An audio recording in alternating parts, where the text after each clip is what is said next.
எனக்கு வாக்களிக்க திருவெரும்பூர் மக்களுக்கு ரொம்ப நன்றி. எனக்கு வாய்ப்பளித்த எங்களுடைய தலைவர், மக்கள் போற்றும் மகத்தான தலைவர் எங்களுடைய தளபதி விஜய் அவர்களுக்கு எனக்கு கொடுத்தது மிகப்பெரிய சவுக்கடி. ஆட்சியாளர்களுக்கு, ஆண்டவர்களுக்கும் மிகப்பெரிய சவுக்கடி மக்கள் கொடுத்துருக்காங்க.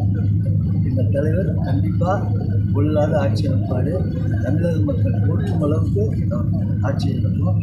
எல்லா திட்டங்களும் மக்களுக்கான முதல்வராக இருப்பார். நானும் மக்களுக்கான எம்எல்ஏவாக கண்டிப்பாக சொல்கிறேன்.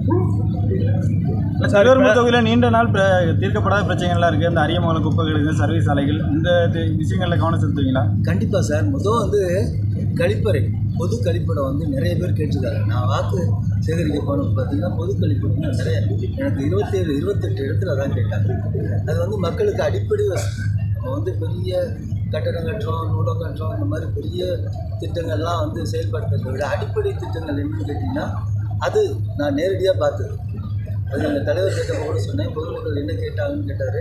இந்த மாதிரி பொது கழிப்படம் எல்லா ஊர்லேயும் கேட்குறாங்க, குடிநீர் வசதி கேட்குறாங்க. நீங்கள் மக்களுக்கு அடிப்படை தேவை என்னன்னு பார்த்தீங்கன்னா என்ன, குடிக்க தண்ணி. அந்த தண்ணி வசதி கூட எந்த கிராமத்துலேயும், காவிரி பக்கத்தில் ஓடுது, திருவெரும்பூர் பக்கத்தில் தான் இவ்வளோ பெரிய காவிரி ஓடுது. ஆனால் இங்கே காவிரிக்கு தண்ணி யாருக்கும் குடிக்கிறதில்ல.